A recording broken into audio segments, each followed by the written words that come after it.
नमस्कार दोस्तों, मेरे YouTube चैनल में आप लोग का स्वागत है। दोस्तों, आज की वीडियो में हम आप लोग को बताएंगे फिलिप्स कंपनी का मिक्सर ग्राइंडर के बारे में। जो कि देख रहे हैं, इसका कपलर जो है घुमाने के बाद में घूम नहीं रहा है, बहुत हार्ड हो चुका है। कपलर यदि घुमा रहे हैं तो उसके साथ साथ इसका कैबिनेट जो है पूरा बॉडी ही घूम जाता है।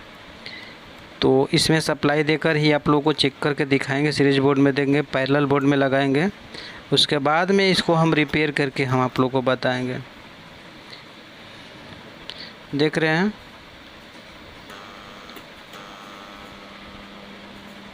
सीरीज बोर्ड में लगाने के बाद में भी ग्राइंडर से बहुत काफ़ी मात्रा में आवाज़ आ रहा है और इसका जो कपलर है घूम नहीं रहा है। तो दोस्तों, सप्लाई देने के बाद में हाथ से आप लोग भी कपलर ना घुमाएं, इसलिए हम सीरीज में लगाकर चेक करें हैं। ये पैरेलल है, डायरेक्ट बोर्ड है। डायरेक्ट बोर्ड में लगाकर आप अंगुली से कपलर को न छुए, नहीं तो आपका अंगुली जो है धुन देगा। तो यहाँ डायरेक्ट बोर्ड में भी लगाने के बाद में कपलर जो है, मोटर जो है अच्छी तरह से नहीं चल पा रहा है। तो इसको खोलने के लिए सबसे पहले तो हम लोगों को कपलर खोलना होगा। तो यहाँ घाट से हम देख लेंगे कपलर पुश वाला है या गुना वाला है। एक पुश वाला आता है जो कि ऊपर से दाब कर बैठाया जाता है, एक गुना वाला आता है।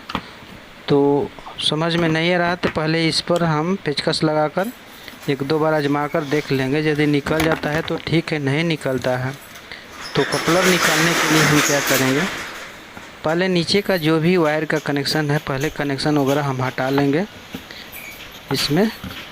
और सब जो जनरल मिक्सर ग्राइंडर होता है उससे थोड़ा सा इसका जो है अलग है। और यहाँ पर रोटरी स्विच है, रोटरी स्विच को भी हम खोल लेंगे।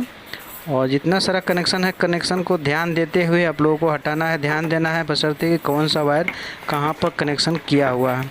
ये सब चीज़ आप लोगों को ध्यान देना है। यदि समझ में आता है तो ठीक है, नहीं आता है तो आप लोग एक छोटा सा वीडियो बना लेते हैं या फ़ोटो ले लेते हैं, तो आप लोगों को कनेक्शन करने में सुविधा होगी। तो यहाँ पर स्क्रू कसा हुआ है, 4 स्क्रू कसा हुआ है। 4 स्क्रू को हम खोल लेंगे, इसलिए ऊपर में एक कैबिनेट ये कसा हुआ है। तो इसको निकालने के लिए हम क्या करेंगे, पहले स्क्रू को खोलेंगे, उसके बाद में यहाँ पंखुड़ी लगा हुआ है। और ये जो सबसे पहले तो हम लोगों को कपलर खोलना होगा। तो इस तरह का चाबी होना चाहिए। यदि चाबी नहीं है तो आप लोग पकड़ से भी खोल सकते हैं। कपलर निकालने के लिए यहाँ हम पेचकस लेंगे और आर्मेचर और फील्ड कॉइल का जो बीच है, बीचों बीच में इस तरह से पेचकस को हम लगा देंगे। ध्यान देना है, कॉइल नहीं कटना चाहिए। और इस तरह से हम सीधा घुमाएंगे कपलर को तो कपलर घूम जाएगा। उल्टा घूमता है, उल्टा काम करता है। जब कसना हो तो खोलेंगे तो कस होता है, और यदि खोलना हो तो सीधा कसेंगे तो ये खुलता है। अब उसके बाद में यहाँ ऊपर वाला कैबिनेट है, ऊपर वाला कैबिनेट को भी इस तरह से हम हटा लेंगे। यहाँ पर इसमें देख रहे हैं रबड़ दिया है, यहाँ पर लगा हुआ था। तो ये सब चीज़ ध्यान देना है। उसके बाद में चलिए इसको सीधा कर लेते हैं।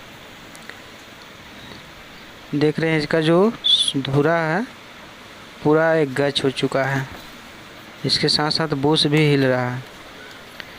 तो यहाँ नीचे में यहाँ देख रहे हैं 4 स्क्रू कसा हुआ है। 4 स्क्रू को हम लोगों को खोलना होगा। उसके बाद में अंदर का जो मोटर है, मोटर बाहर निकल पाएगा। यहाँ पर 4 स्क्रू कसा हुआ था, 4 स्क्रू को खोल देना है। मैंने खोल दिया। देख रहे हैं जो इसका आर्मेचर है, पूरा आर्मेचर ही हिल रहा है, बूस उसका साथ साथ में बूस भी हिल रहा है। चलिए, यहाँ पर मैंने मोटर को बाहर निकाल दिया। यहाँ जो पंखी कसा हुआ है मोटर को ठंडा करने के लिए, तो इसको भी खोलना है। इसमें 8 नंबर का पन्ना लगेगा। तो चलिए, यहाँ पर हम पहले इस नट को खोल लेते हैं। चलिए, इस नट को खोलकर और पंखी को बाहर निकाल लेते हैं। तब तक आप लोगों से एक छोटी सी रिक्वेस्ट है कि आप यदि मेरे चैनल पर नए हैं, अभी तक मेरे चैनल को आप सब्सक्राइब नहीं किए हैं, तो आप मेरे चैनल को सब्सक्राइब ज़रूर कर देना, लाइक कर देना। और इलेक्ट्रॉनिक से जुड़ी जो भी जानकारी आप लोगों को लेना है तो आप नीचे कमेंट बॉक्स में ज़रूर लिखना। यहाँ पर मैंने पंखी खोल दिया। उसके बाद में यहाँ दोनों साइड में बोल्ट कसा हुआ है, दोनों साइड को बोल्ट खोलेंगे तो अंदर का आर्मेचर जो है अलग अलग होगा। चलिए खोल कर देखते हैं अंदर क्या प्रॉब्लम है। तो इसमें बहुत सारा ऐसा जो पार्ट्स है, कसते समय हमको ऐसा है कि पता नहीं चलेगा कैसे कसा हुआ था, कैसे खुला हुआ था। तो उसके लिए हम एक स्पेशल वीडियो बनाकर हम रखे हैं, जो कि इसी वीडियो के नीचे डिस्क्रिप्शन लिंक में हम डाल देंगे। आप उसके अनुसार फिलिप्स कंपनी का जो मिक्सर ग्राइंडर है उसको आप फिट कर लेंगे। यहाँ इसी में ये बुश लगा हुआ था, पूरा गच है, और इसका जो है बुश को लॉक करने वाला है। तो दोस्तों देख रहे हैं यहाँ पर एक मिक्सर ग्राइंडर का कितना पार्ट्स जो है, ऐसे में आप लोगों को दे दिया जाए फिट करने के लिए तो आप फिट नहीं कर पाइएगा, इसलिए कि इसमें जनरल जो मिक्सर ग्राइंडर में जो पार्ट्स रहता है उससे ज़्यादा है। इसका जो है आर्मेचर है फिलिप्स का, फिलिप्स 1606 नंबर का ये इसका आर्मेचर है। क्योंकि आपको आर्मेचर लाना हो तो आप उतना नंबर का आर्मेचर आप कर लाइएगा तो आपको मार्केट में मिल जाएगा। तो यहाँ पर जो इसमें बुश लगा हुआ था X1 लिखा हुआ था, तो X1 का बुश इसमें अभी नहीं लग पाएगा, इसलिए कि बुश भी धुरा भी कटा हुआ है इसका। तो X1 का नया बुश भी इसमें नहीं लग पाएगा। तो हम दूसरा बुश इसमें लगाएंगे, जो कि मेरे पास है, पुराना ही बुश है, लेकिन ये बुश इसमें हम बैठा लेंगे। इसमें अच्छी तरह से लग रहा है, ज़्यादा गच नहीं होना चाहिए। तो गच नहीं है, अच्छी तरह से अंदर बैठ रहा है, तो ये बुश चलेगा, कुछ दिन तक चलेगा। यदि आर्मेचर ख़राब हो जाता है और तो उसके लिए हम नया बुश और आर्मेचर दोनों साथ साथ ले आकर इसमें डाल देंगे। तो चलिए यहाँ पर मैंने अच्छी तरह से बुश को बैठा दिया। बैठाने के बाद में इसमें मशीन का ऑयल डाल देंगे, और उसके बाद में नीचे वाला जो बुश है उसमें भी डाल देना है। चलिए इसमें डाल दिए हैं। इसमें कुछ वाशर पहले दिया हुआ था, 2-4 गो वाशर, जितना आपको देना है आप सेटिंग करते समय देख लेंगे कितना वाशर इसमें मांग रहा है। तो इसमें हम वाशर दे देंगे, और उसके बाद में जिस तरह से फिट किया हुआ था उसी तरह से फिट करना है।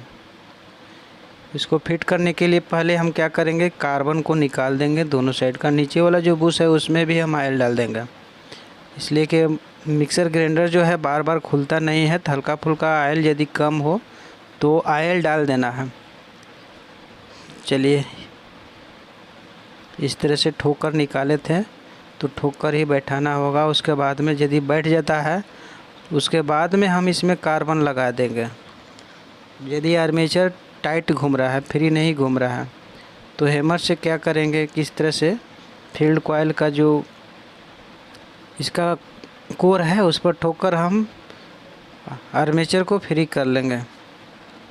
अब चलिए इसको डायरेक्ट हम कनेक्शन देकर आप लोगों को चेक करके दिखा देते हैं।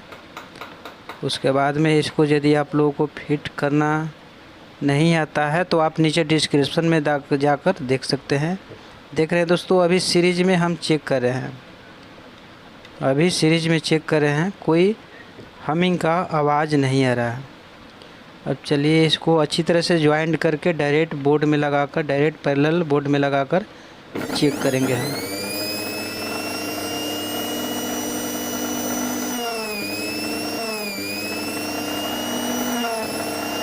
तो दोस्तों देख रहे हैं नीचे जो कार्बन है, कार्बन के पास हल्का सा चिंगारी दे रहा है।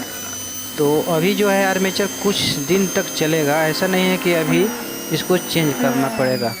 यदि आप आर्मेचर को चेंज कर देते हैं, इस तरह का चिंगारी आता है, चेंज कर देते हैं, तो इसका जो चिंगारी है बिल्कुल ही नहीं आएगा। यहाँ सीरीज बोर्ड में लगाकर हम चेक कर रहे थे पहले, तो यहाँ जो इंडिकेटर देख रहे हैं, इंडिकेटर जल रहा है।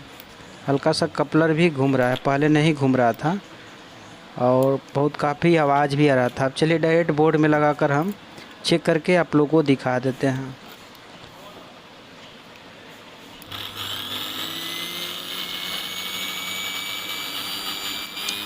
तो दोस्तों देख रहे हैं बिल्कुल फ्री घूम रहा है, कोई आवाज़ नहीं है। तो दोस्तों आज का वीडियो मेरा कैसा लगा आप नीचे कमेंट बॉक्स में ज़रूर बताना। चलते हैं दोस्तों।